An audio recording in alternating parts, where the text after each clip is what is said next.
Welcome to a Dungeons and Dragons and Dummies special event, the Halloween Spooktacular. Excuse me.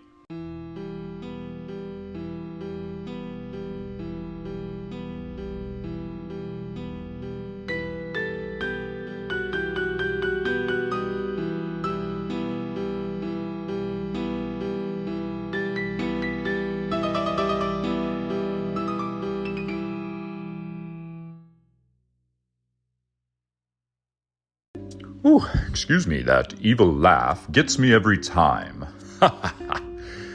Anyways, where were we? Welcome to the Halloween Spooktacular, a special one-shot campaign prepared and ran by our temporary dungeon master, Taylor. It also features players that you know and love playing all new characters. Seth will be playing Ingmar, Sage of the West, the evil high elf who sold his soul to the fiend for immeasurable power.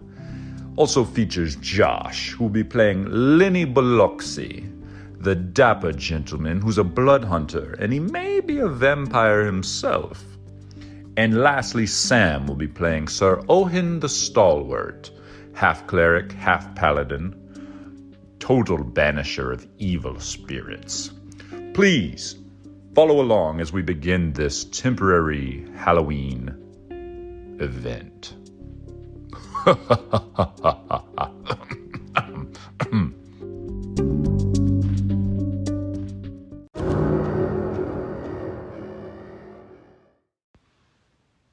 So without further ado, let's meet those characters.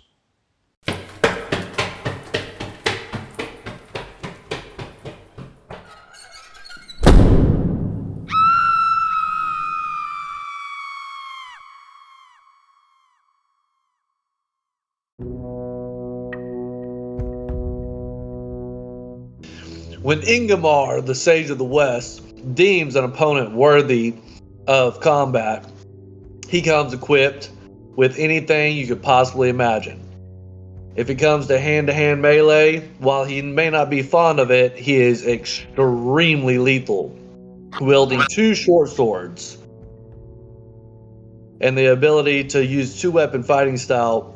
His combat with his two short swords will carve you into tiny little cheese blocks. Additionally, if he gets a little bit arranged, when I say a little bit, I mean over 100 feet away is where he prefers to fight, he can hit you with nearly every element at his disposal. Coming in with a shocking grasp, lightning attached, chill touch for some freezing. He's even got the scorching ray. You heard it here, folks. He's even got fire.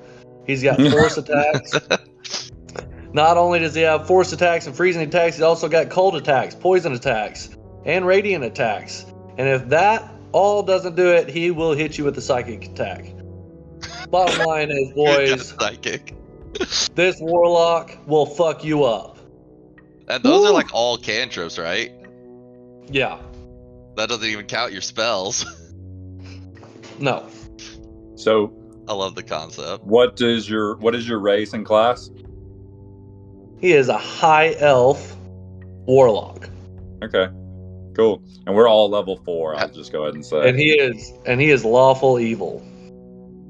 Lawful evil. Yeah, it's gonna be really interesting. So, Go ahead, Sam. So my character is a lawful good paladin 2 cleric 2 named Sir Ohin the Stalwart, and he hails from a land of chaos and decrepit rain that's been taken over by undead monsters, and so he has learned to channel the searing fire of Ragathal, the Imperial Lord of Fire and Vengeance. That's actually what his main thing is. And so he is like a light-based holy paladin, super classic. He's got like a chainmail get up with like a armored kilt, like a battle skirt, and he's very much sword and board, super high AC, and then he's got the features to let him use all of his spells. He's got a pretty good chunk of spells for a level 4 pally boy, and so he's got ability to like give people disadvantage when they attack him with like a blinding light, and he's got some heals, and he's got like a big flare everybody around him once a rest sort of move, and he's even got like a couple cantrips because of his cleric level, and then like all of his spells are like light based and a couple of fire based, and like it's all about like, and then buff spells, which is probably what I'll mostly use, is buff spells. So yeah, he's about rallying his troops and rallying himself, and using the holy light of Ragathel to cleanse the world of all evil. And so I am very much imagining that him and what's your guy's name? I keep forgetting. Ingmar are going to butt heads. Yeah, y'all are an interesting duo. So I want to know how this blood hunter is going to fit in. All right, well, Lenny here, he's an interesting cat. So he's both a blood hunter, and he's been around a little too long. So he's actually a vampire himself after so many years of hunting them. You slip up every now and then, I guess. But fucking love it.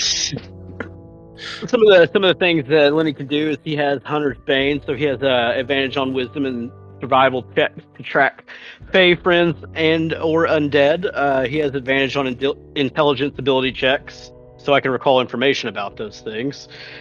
He has also Blood Maledict, which means he can invoke a blood curse a number of times per short rest. What it does is, before it affects the target, I can amplify the curse. The amplified curse gains an additional effect noted in the description, which is... well, it's kind of hard to see what this is, actually. I'm learning about this class, too. Yeah, you're good. The amplified effect of yours is that... 1d4 points of the... Yeah. The amplified effect is that it's supposed to only affect creatures that have blood in their bodies, but... Yours applies to anyone, including those without blood in their body. So, like constructs and everything? Yeah, undead, ghosts, and that's ghouls, epic.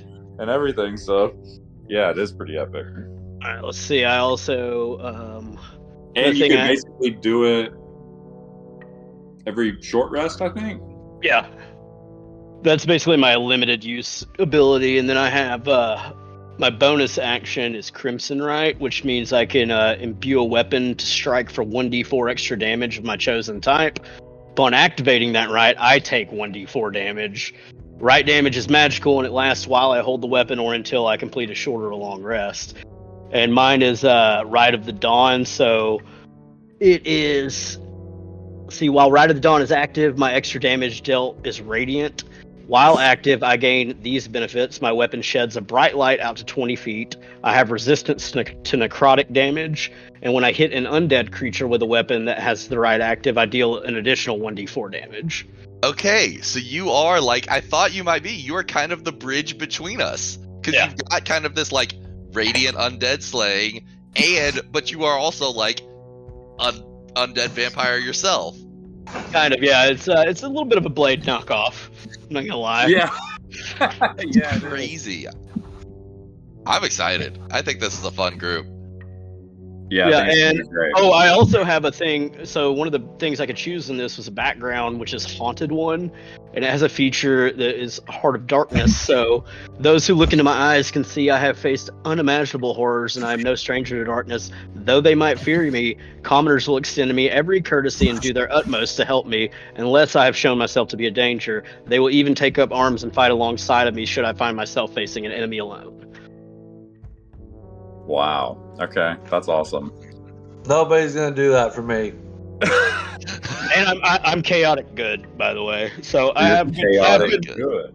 Yeah, I have good morals, but I skirt the line of morality too for it's good actually in my mind.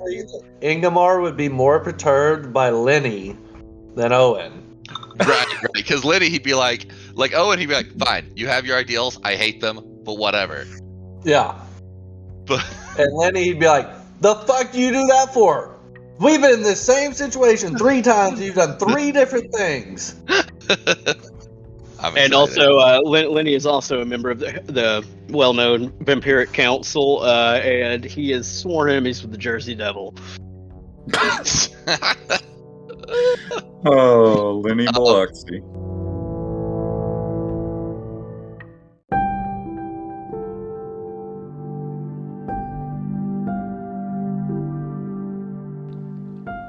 Wow, now that is an interesting cast of characters. Now let's see where our party finds themselves in the beginning of this adventure.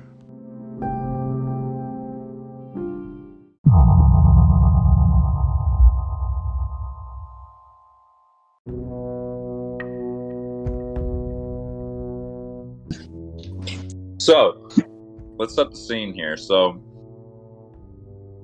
welcome to the world of Amotria. And I'm going to send you how to spell that, so don't even ask. It is a world that's in turmoil since the great benevolent king was slain a few years ago. Strange things are happening as cities that were once great and powerful descended into darkness. There's infighting between the cities and kingdoms, and there's been rumors of some dark magic in certain parts of the world. And this group of unlikely comrades find themselves traveling together in search of answers. And they're on a road, on a dark road. It's night. The nights are getting longer as they travel north.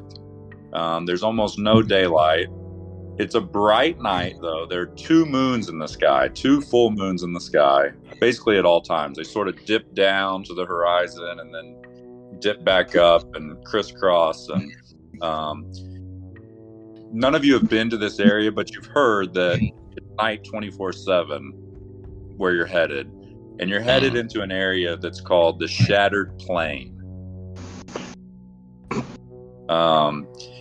You're on a mission to uncover what's going on in this part of the world. I do have one question.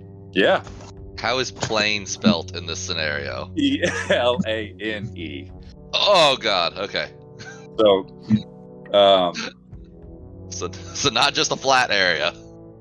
not just a flat area. So, as we zoom in on the party, you're in a carriage. I'll let you tell me where everyone is and what you're discussing. It's dark. And Owen, you might know something about this area just based on a little bit of what you just said about your backstory. So, Owen, what are you doing? What do you look like? So, Owen is a little bit older aged human male. He's got like a small, tightly kept beard with a mustache and long hair that he keeps pulled back into a bun behind his head so he can swiftly pull his helmet on.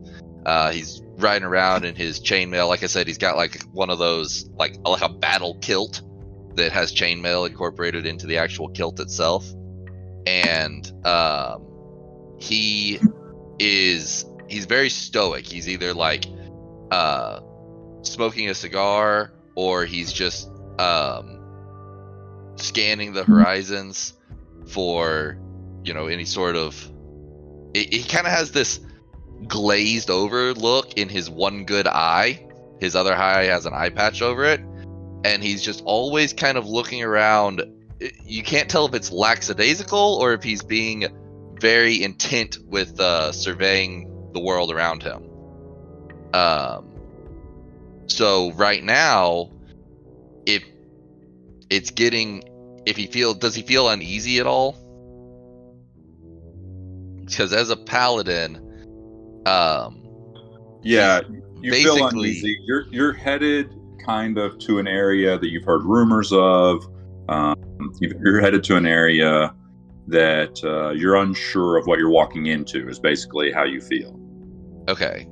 So if I'm feeling especially uneasy about anything around me and I think something might be watching me, I'm going to go ahead and use one of my uses of divine sense. So as an action, I can sense the presence of strong evil or good, like an odor, like a smell, almost like a imprecise sense. And so until the end of that turn, I know the location of any celestials, fiends, or undead within 60 feet of me,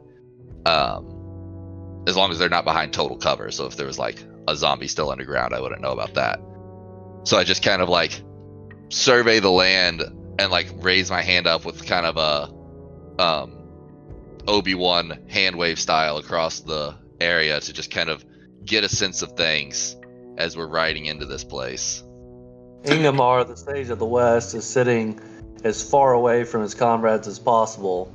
If you could see the face of the high elf, you would know that he had a look of disdain and an air of arrogance about him that made him clearly think that he was better than everyone else, knowing for sure that one of his companions would try to steal something from him, whether it be knowledge or an object.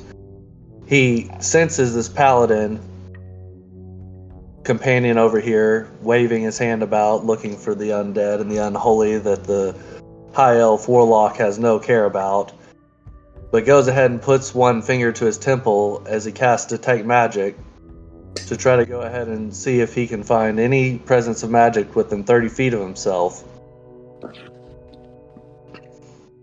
So neither one of you guys with those skills would actually find anything where you are. You're traveling along a dirt road, wooded on one side. You've got a clear night sky. There's a little bit of fog rolling in, but nothing that either one of you guys would deem unusual. Lenny longly contemplates slapping the shit out of this annoying high elf. Oh, this is gonna be good. Lenny is a dapper gentleman, quite boisterous, but he doesn't take shit from people that think they're better than others.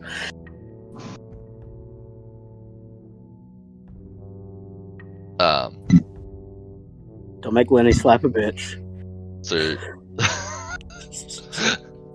So as you guys are traveling, I'd mentioned there was a little bit of fog. The fog is starting to get a little bit thicker, and to the point where you're almost having a little bit of a hard time seeing where you're going. That's immersive, Seth. I appreciate that. Yeah, that was perfect. So the fog is starting to get a little thicker, harder to see.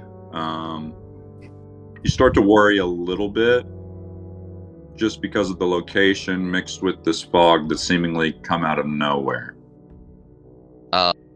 So Sir Owen will say, I think we could stand a little light. And he'll cast the light cantrip on his gauntlet and just hold his gauntlet up to act as a torch to shine out light. It's like a 20-foot radius of bright light and 20 feet of dim light. So just to kind of help us see through the fog. Your horses that are pulling you, they start to kind of make some noise and feel uneasy. They sort of slow down a little bit, and the fog's getting thicker and thicker. And with your light is bright, but it's almost like when you turn your high beams on in your car, it just reflects all around you, bouncing off the fog and making it brighter. You're basically inside of a giant light bulb here now, and you start to get a little you're starting to have trouble breathing. So it's almost like a smothering feeling as you all start to feel really uneasy. It gets a little thicker. The horses are just kind of creeping along, and thicker and snicker in here. So Owen, I was imagining that like Sir Owen and Lenny were both sitting in the front, and like Lenny was driving. I don't know why. That's just what I imagine. And Ingmar was way in the back. Lenny doesn't drive. He's driven. Thank you. Okay, then Sir Owen's probably be driving. So Ingemar's kind of like got his feet propped up in the back. He's like, oh, how did I get paired up with these two idiots? Like reading through a book or something. And Lenny's just kind of stoic as you drive him along. And I imagine he's like been babbling this whole ride, and this is like the only thing that's made him be quiet. So is that accurate, Seals? Yeah, we'll say that. But yeah, just so would try to like calm the horses down. Just be like, whoa, boys, it's all right. So as you do that, you start to cough, and you notice that your lungs feel tight, and one of the horses breaks off the carriage, and it takes off running into the woods, and you basically come to a stop. Right. Yeah. With one horse. You're struggling to breathe. You start to panic. All three of you guys are kind of in a panic. You're looking at each other. What's going on? What is this? What can we do? You don't see anything. It's really closing in. You actually start to feel faint. So, go ahead. Is there any moonlight coming through at this point, or is it just like we're getting blacked out? All encompassing. It's all around you. It's basically up to your necks and heads, and it's kind of creeping up from below. And right at that moment, you hear this. You hear. Like a crow? Like a cawing raven? I don't know. What does it sound like? Well, some of it cut off. I don't know. That could also be like a Boys, I believe that's demon. a velociraptor. I think it's a baby demon. Owen! Owen! Dear God. Oh God, that sends chills down my spine. It's a siren. Owen will draw his longsword and don his shield. Owen! As he's coughing out his lungs. Ingmar! Who are you? Who's there? This Show way! yourself. This way! I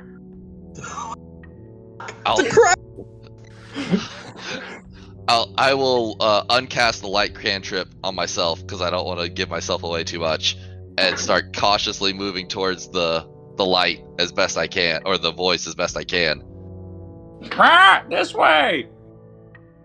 Ingmar pulls his hood tighter over the top of his head and disappears into the fog as he moves quickly past Owen towards the bird, fearing that Owen will steal whatever he gets to first.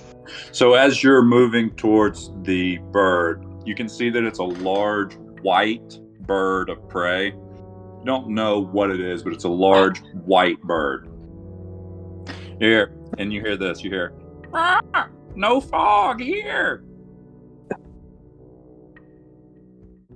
Don't like it. So you continue to follow him. You tell me, what do y'all do? Yeah. I'm gonna continue to follow him, just cautiously. Lenny, what are you doing? The white bird probably gives Owen a little bit of peace. Yep, he's shockingly white, and he's large. He's kind of circling above you. He's trying to get your attention, clearly. You can just barely see him up above you. Yeah. Owen might actually... So, Ragathal's symbol is like a broken wing, because he's like a six-winged angel that had one of them ripped off by a weird step god issue. But anyways, so... like a white bird, he might actually take as like a sign from his deity of like salvation. So I think Ragathal would probably be, or Owen would probably be invigorated by this and be like, "Come, we must follow the bird. It's our only hope." So, Yep, Lenny, I'm what are just you following doing? the boys. Following the boys? Okay.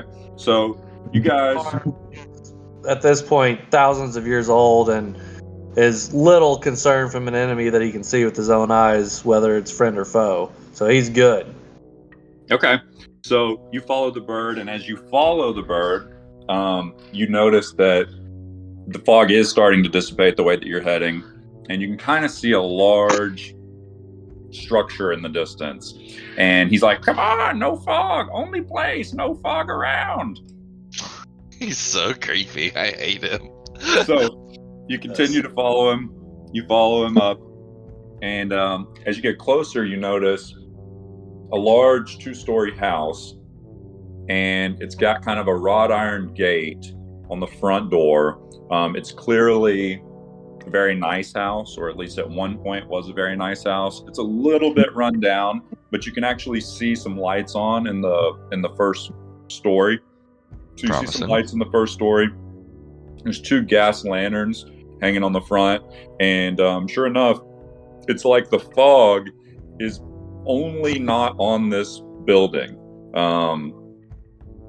So what do? You approach the building? Yeah, I mean, where's the bird now? Okay, so the bird at this point, he swoops up and he swoops around and he lands right on the stoop of the house. Okay, like right up at the entrance. He lands right at the door and he squawks and he goes, "Squawk! No fog here! Squawk!" So Ohin will step up, somewhat close to him, like maybe 30 feet away, and he'll just cough the fog out. Who are you? And how do you know our names?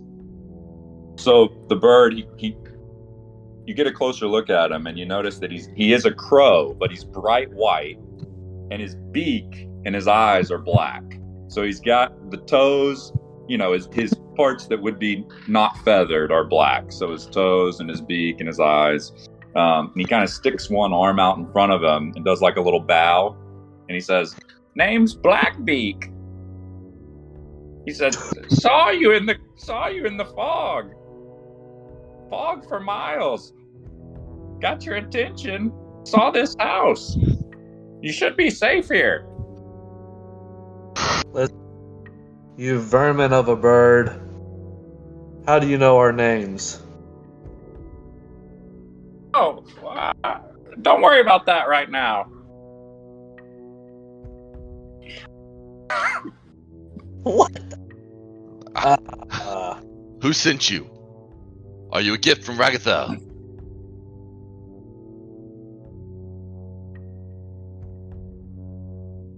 Yeah, maybe. Who's that? If you not know, then you are not.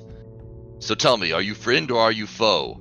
And he'll point his longsword at him. Oh, I'm friend. I just saved you from the fog. You should be thanking me. To what end did you save us? What is this place? I don't know. I've never been here. I was flying over, and I saw the fog, and I saw you and your horse run into the woods, and I saw this safe spot. So that's why I brought you here. Remove yourself from our path before I remove your head from your shoulders. Okay. What does he do? Does he just sit there? He just kind of like hops. He just kind of like hops behind you. He's kind of, he's happy. He's kind of like, he feels good himself. He saved you guys. He seems Okay. nice. I mean, well, roll a perception check. Perception or insight? Either one. Okay. I'm proficient in insight, so I'm gonna roll that.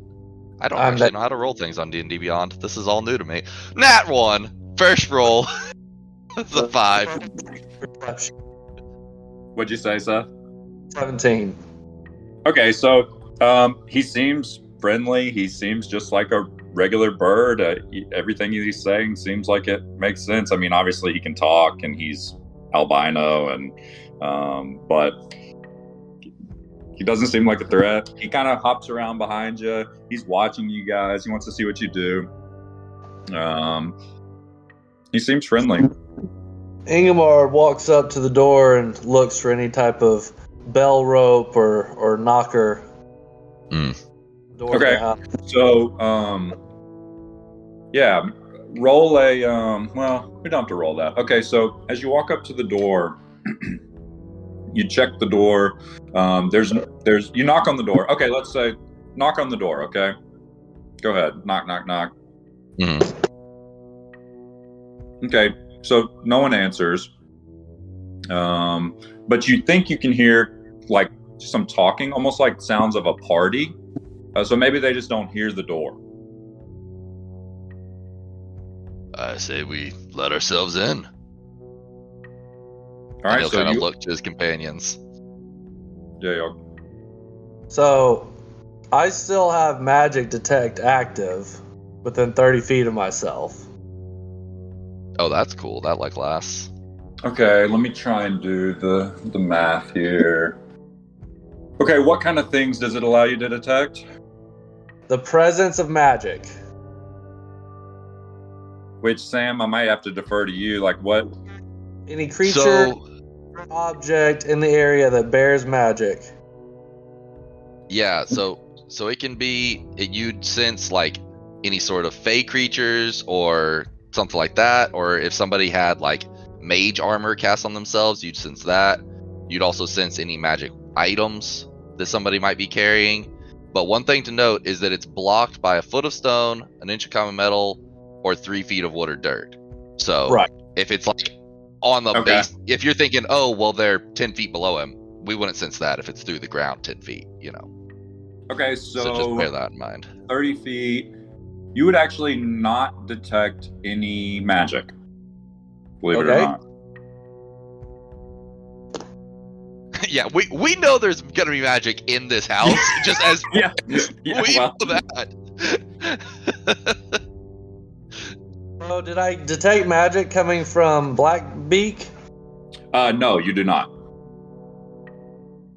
That's good to know. He seems, from your perception check and from your detect magic, he just seems like a good Samaritan at this point.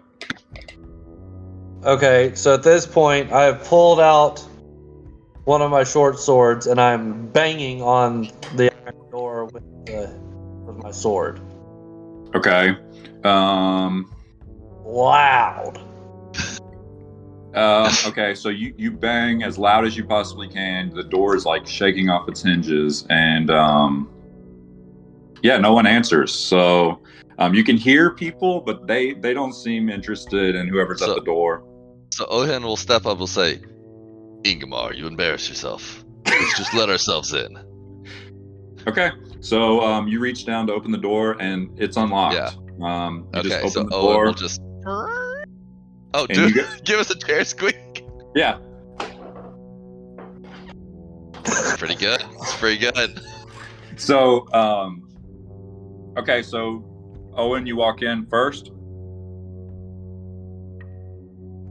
Yeah, I'll push the door open and go in kind of shield first, cautiously looking around. Okay. What do you got? Other guys do? I'll follow in behind Owen. Have my daggers at the ready. Okay. What did you Y'all say? kind of Ingmar? overlapped there. It looked aggressive. Ingmar puts his sword back in his sheath and says, Owen, have you no courtesy for other people's belongings? And their homes, for Christ's sake. Of course I do. And he'll like wipe his feet on the doormat as he steps in. So, as you're walking in, you see a little placard outside the door, and it says Turn Manor, T-E-R-N, Turn Manor. Oh shit, I gotta like take notes because like I'm a player. And yeah, you don't really notice anything unusual. You walk into a kind of a grand entry. I'm going to just give you a little bit more info. You walk into a grand entryway. There's actually a double fireplace on your left, so kind of almost like a 10-foot long fireplace. There's these 2 studded chairs with nice linens and blankets draped across them. There's a nice rug and a huge table, oversized furniture. Obviously, these people have some wealth. You see 2 suits of armor on either side of this giant fireplace. And you see a couple of swords kind of up on the mantle. Seems like a very nice place. It's well lit. I was about to say, so is it lit with the fireplace and everything? The fireplace is actually... What was that, Seth? How do you spell Turn Manor? T-E-R-N. Yeah, the fireplace is actually lit. It's roaring. Feels nice in here. It's not even very dusty. And yeah, you So a hell of a lot better than that road you guys were just traveling on. And Blackbeak, he happily hops in behind you guys. So he just does a little, wow, nice place. Indeed it is. He just kind of, he's poking around. He's like, he jumps up on the furniture. He's kind of like, kind of growing on Ohin at this point. Okay. So Owen will shout out to the void. He's like, hello, anyone home? So you think at this point you think you hear someone in another room say they're here, and that's it. We're gonna leave it at that. Okay. Oh. So Owen will look back and say, "See, we just need a little bit of assertiveness sometimes. They'll be right for us." Y'all are gonna die. All right. All right. I'm excited. So that's It's a nice place, I do declare. Yes. Please got a do Lenny that voice the whole right time. at the end. Yeah, I You need have to work. to do that I'm gonna work on that. I'm gonna workshop it. I love I'm ready for it. It's like a mix of like Bayou meets Colonel. It's great. I am an honorary colonel in the state of Kentucky. I have you know. Oh man, I love it. Okay, good. Well, I'm glad y'all. Yeah, that's where we end. Okay. Good. All right. I'm It's gonna be mark. good.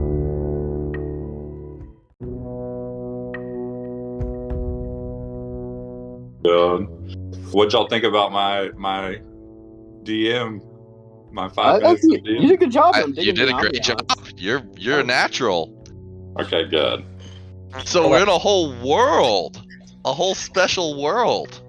Well, the only reason why you're in a whole world is because I just needed something other than y'all were on the road together. I felt like, but not necessarily. But I just wanted to, I guess. Yeah. No, I'm totally fine with that. There we go. Okay. So I think I should cut its head off right now. Who? Blackbeak. I don't trust that bird. Better calm down, you finicky elf. That bird is. Oh, you should have said that when we were going through it. It's Keep canon. your- We'll just Keep say your it's canon. pointy ears to yourself, son. There'll be plenty of time for you to discuss him, I'm sure. Yeah. So like, is this gonna be like how many sessions do you think this is gonna end up taking? I don't know because I was just trying to base it on. I don't know. Depends on how much we talk and how much, I don't know. Right. Yeah. You never know. Sometimes Like y'all you've got- could cruise through it, and I would say after this one, probably at least 2. Yeah. I mean, I think it's perfect because we'll basically play it through October, and then Yeah, maybe, most likely, probably 3. right. So we'll play it through October, and then be perfect for spooky season. I fucking hate spooky season. I love spooky season. So I'll tell y'all too that Lenny loves it too. almost everything that happens, I totally like wrote and homebrewed and made all this up. I already kind of told Sam that. I love it. I'm pumped. I just want to kill everything. Sounds Well, like you got the right guy to do I it. was about to say, you've got all the options. It doesn't matter what we come up with against. You won't be like, well, I can't do anything against this one. It'll be like, well, I'll try the next thing. We'll try the next thing. So what are the difference, because none of us have spellcasters in our other campaign, like what Yeah. are the difference in like the spell, well, I guess Seth has spell slots and stuff, but what are the differences in all the cantrips and all that? So, the cards that I have, I basically use just like a weapon. mhm. It's not there's no spell slots for it. Yeah, they're not a consumable resource. So they're simple spells that you can cast all day long. Oh, cool. Yeah. So at level 4, they won't be too scary because at level 5, all the damaging cantrips get up. They're more powerful and it's still free. They just do like an extra die of damage. It's like level 5, 9, 13, and 17, I think. Sounds right. They get a little bit stronger. And so, yeah, having us be level 4 instead of level 5, I think is going to make your monsters last much longer. Because I know both of our builds would be much scarier at level 5. So when it says like a level 2 spell, then you have to use 2 slots versus 1 on a level 1 to cast. Like, what is the difference in a level 1 and a level 2 spell? The spells available between those two levels are totally different. So there's lots of level 1 will have 15 spells you can pick from or whatever to add to your spell list, and then level 2 will have like another 13 spells you can pick from, and they get exponentially stronger as the spell levels go up. Like a level 5 spell does absurd things that level 4 spells can't even dream of doing. And so but you can also upcast level 1 spells to be a little bit better as a level 2 spell.